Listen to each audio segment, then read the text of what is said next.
ఎన్ని గుండెలు, ఎంత దారుణం, ఎంత దుస్సాహసం ఈ మోడీ ప్రభుత్వానికి.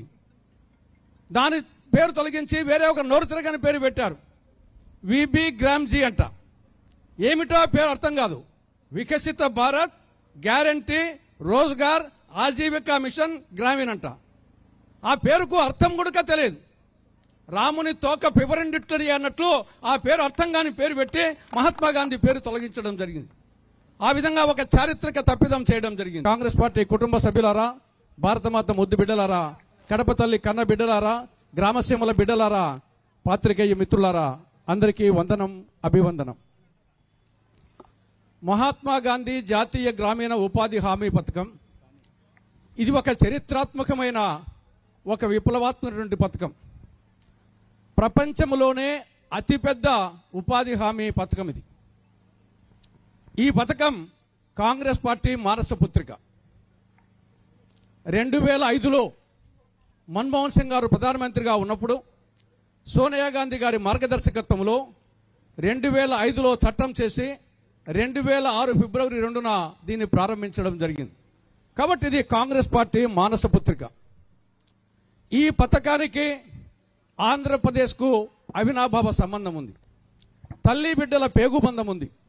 ఎందుకంటే దీన్ని మొట్టమొదట ప్రారంభించింది ఉమ్మడి ఆంధ్రప్రదేశ్లో, ఉమ్మడి అనంతపురం జిల్లాలో, సింగనమల నియోజకవర్గంలో, నార్పల మండలంలో, బండ్లపల్లి గ్రామంలో సోనియా గాంధీ గారు, మన్మోహన్ సింగ్ గారు, మన ప్రీతం నాయకులు స్వర్గీయ వైఎస్ రాజశేఖర రెడ్డి గారి సమక్షంలో ఈ కార్యక్రమం ప్రారంభించబడింది. ఆ విధంగా ఈ పథకానికి మనకు ఆంధ్రప్రదేశ్కు తల్లి బిడ్డల అనుబంధం ఉంది. ఈ పథకం పల్లె సీమల, పల్లె ప్రజల పాశుపతాస్త్రం. గ్రామీణ ప్రాంతాల నుండి పట్టణ ప్రాంతాలకు, నగర ప్రాంతాలకు వలసలు నివారించాలని, గ్రామీణ ప్రజానీకానికి జీవన హక్కు కల్పించాలనే ఒక మహత్తర ఆశయంతో ఇది పల్లె ప్రజల పాశుపతాస్త్రంగా దీన్ని వచ్చేసి ప్రారంభించడం జరిగింది. ఇందులో కేంద్రం నుండి రాష్ట్రాల మీద ఆర్థిక భారం పడకుండా కేంద్ర ప్రభుత్వం 90%, రాష్ట్ర ప్రభుత్వం 10% నిధులు భరించే విధంగా ఈ పథకానికి రూపకల్పన జరిగింది. అంతేకాకుండా కేవలం ఉపాధే కాదు, అభివృద్ధి కార్యక్రమాలు కూడా జరగాలనే ఉద్దేశంతో 60% వేస్ట్ కాంపోనెంట్, 40% మెటీరియల్ కాంపోనెంట్గా రూపకల్పన జరిగింది. దీని పర్యవసానంగా ఈ పథకం లేనప్పుడు గ్రామసీమల నుండి ఎండాకాలం కానీ ఉపాధి లేని రోజుల్లో అనేక మంది పెద్దవాళ్ళు పిల్లవాళ్ళను, ముసలాళ్ళను ఇంట్లో వదిలిపెట్టి, ఆ పూరి గుడిసెలను, ఆ పూరీలను వదిలిపెట్టి వయసోళ్ళు, ఆడోళ్ళు, మగోళ్ళు చెన్నైకో, బెంగళూరుకో, హైదరాబాద్కో, సమీపంలోని నగరాలకో, పట్టణాలకు పోయి తిని తినక కడుపు కాల్చుకొని ఎండకు ఎండుచు, వానకు తడుస్తూ, చలికి వణుకుతూ 4 రోజుల పాటు 2 రోజుల పాటు అక్కడ ఉండి అంతో ఇంతో సంపాదించుకొని ఇంటికి వచ్చి మళ్ళా పిల్లలకు, ముసళ్ళకి ఇచ్చి మళ్ళా వాళ్ళు పోయేవాళ్ళు. అంటే తల్లి ఒక చోట, బిడ్డ ఒక చోట, చెట్టుకు ఒక చోట, గుట్టకు ఒక చోట, ఈ విధంగా ఉపాధి కోసం ఆ రోజు కుటుంబాలు చిన్నాభిన్నమయ్యే పరిస్థితి ఉండేది. ఈ పథకం అమల్లోకి వచ్చినాక ఆ పరిస్థితి పూర్తిగా మారిపోయింది. దీనికి తోడు అనేక అభివృద్ధి కార్యక్రమాలు కూడా జరిగినాయి మెటీరియల్ కాంపోనెంట్ కింద. జగన్మోహన్ రెడ్డి పాలనలో ఈ రైతు భరోసా కేంద్రాలు కానీ, గ్రామ సచివాలయ భవనాలు కానీ ఇవన్నీ రాష్ట్ర ప్రభుత్వ నిధులు కాదు. కంప్లీట్గా మహాత్మా గాంధీ జాతీయ గ్రామీణ ఉపాధి హామీ పథకం కింద ఉన్నటువంటి మెటీరియల్ కాంపోనెంట్ కింద వచ్చిన నిధులతో ఈ బిల్డింగ్స్ అనేవి కట్టడం జరిగింది. ఇప్పుడు కూటమి ప్రభుత్వం కూడా ఈ యొక్క మెటీరియల్ కాంపోనెంట్ కింద దాదాపు రాష్ట్రంలో 25,000 రోడ్లు మరమ్మతులు చేశామంటున్నారు. ఆ డబ్బంతా వచ్చేసి ఈ పథకం కింద వచ్చిన డబ్బే. ఈరోజు గోకులాలు కానీ, మినీ గోకులాలు కానీ ఇవన్నీ ఈ పథకం కింద వచ్చినాయి. కాబట్టి ఇటువంటి మహత్తర పథకానికి మహాత్మా గాంధీ పేరు పెట్టడం జరిగింది. ఎందుకు మహాత్మా గాంధీ పేరు పెట్టారు? మహాత్మా గాంధీ జాతిపిత.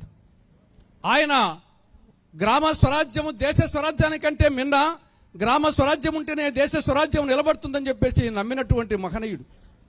భారతదేశపు ఆత్మ గ్రామాల్లో నివసిస్తుందన్నటువంటి మహాపురుషుడు. అందుకోసం ఆయన పేరు మీద మహాత్మా గాంధీ జాతీయ గ్రామీణ ఉపాధి హామీ పథకం అని పేరు పెట్టడం జరిగింది.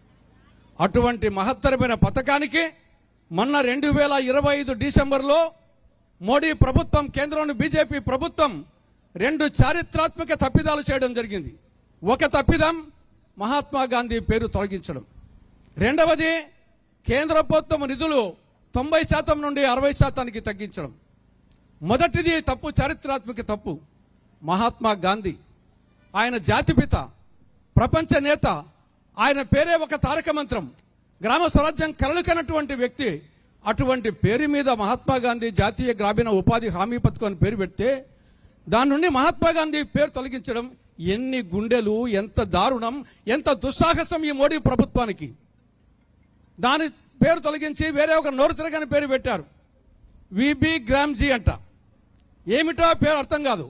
వికసిత భారత్ గ్యారంటీ రోజ్గార్ ఆజీవికా మిషన్ గ్రామీణ్ అంట. ఆ పేరుకు అర్థం కూడా తెలియదు. రాముని తోక పిబరెండిట్టడి అన్నట్లు ఆ పేరు అర్థం కాని పేరు పెట్టి మహాత్మా గాంధీ పేరు తొలగించడం జరిగింది. ఆ విధంగా ఒక చారిత్రక తప్పిదం చేయడం జరిగింది. రెండవది, కేంద్ర ప్రభుత్వం వాటా 90% నుండి 60% తగ్గించింది. రాష్ట్ర ప్రభుత్వ వాటా 10 నుండి 40% పెంచింది. దీని పర్యవసానంగా రాబో రోజుల్లో రాష్ట్ర ప్రభుత్వం 40% నిధులు విడుదల చేయదు. వీళ్ళు చేయరు కాబట్టి కేంద్ర ప్రభుత్వం 60% నిధులు వాళ్ళు ఇవ్వరు. ఆఖరికి ఈ యొక్క పథకం కాలగర్భంలో కలిసిపోతుంది. జరగబోయేది ఇదే. తరువాత పరిణామాలు మళ్ళీ ఒకప్పుడు గ్రామీణ ప్రాంతాల్లో పరిస్థితి ఏ విధంగా ఉందో మళ్ళా చెన్నైకో, బెంగళూరుకో, మద్రాసుకో తల్లి బిడ్డలు తల్లులు ఒక చోట, బిడ్డలకు ఒక చోట, ఆ విధంగా చెట్టుకోరు పుట్టకోరు పోయే పరిస్థితి దాపురించింది. అందుకోసం ఈనాడు కాంగ్రెస్ పార్టీ అగ్రనాయకత్వం ఈ యొక్క పథకాన్ని ఎట్టి పరిస్థితుల్లో పునరుద్ధరించాలి, ఈ ప్రభుత్వం ద్వారా పునరుద్ధరించాలి.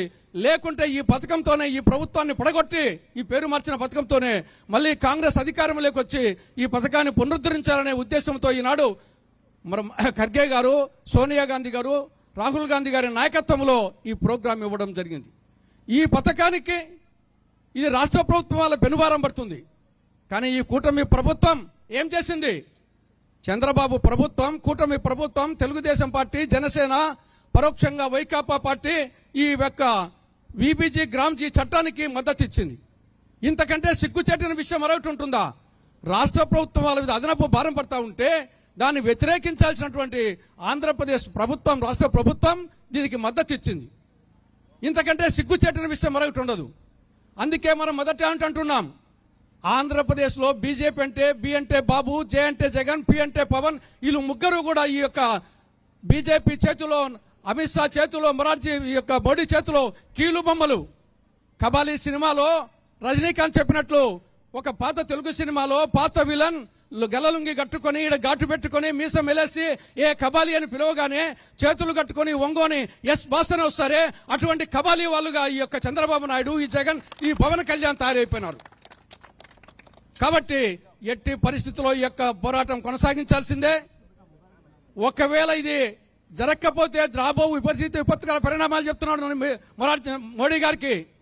ఖచ్చితంగా మహాత్మా గాంధీ సాదాసీదా వ్యక్తి కాదు. ఆయన ఆయుధాలు సత్యం, అహింస, సత్యాగ్రహం ఇంద్రుని వజ్రాయుధం కంటే, అర్జునుని గాంధీవం కంటే, శ్రీకృష్ణ పరమాత్మ సుదర్శన చక్రం కంటే పవర్ఫుల్ అయిన ఆయుధాలు ఈ సత్యం, అహింస, సత్యాగ్రహం. ప్రపంచ నాయకుడు నెల్సన్ మండేలాను, మార్టిన్ లూథర్ కింగ్ను, ఐన్స్టీన్ ను ప్రభావితం చేసినటువంటి వ్యక్తి మహాత్మా గాంధీ. ఆ ఆయుధాలతో రవి అస్తమించిన బ్రిటిష్ సామ్రాజ్యాధినేతలను భారతదేశపు పొలిమేర నుండి తరిమి కొట్టినటువంటి మహనీయుడు ఆ ఆయుధాలు. ఆ ఆయుధాలతోనే వాళ్ళనే తరిమి కొట్టినప్పుడు ఈ మోడీ ప్రభుత్వాన్ని, బీజేపీ ప్రభుత్వాన్ని తరిమి కొట్టడం ఆ అస్త్రాలతో కాంగ్రెస్ పార్టీకి ఒక లెక్కలేనిది కాదు. తస్మాత్ జాగ్రత్త అని సెలవిస్తూ, మీరు చేస్తారా, మాకు అవకాశం ఇస్తారా అని మరొక్కసారి కేంద్ర ప్రభుత్వాన్ని హెచ్చరిస్తూ, చంద్రబాబు నాయుడు మీ యొక్క ప్రభుత్వానికి చిత్తశుద్ధి ఉంటే, ధైర్యం ఉంటే తెలంగాణలో కాంగ్రెస్ ప్రభుత్వము రేవంత్ రెడ్డి గారి నాయకత్వంలో ఒక అసెంబ్లీ తీర్మానం చేసి పంపించింది.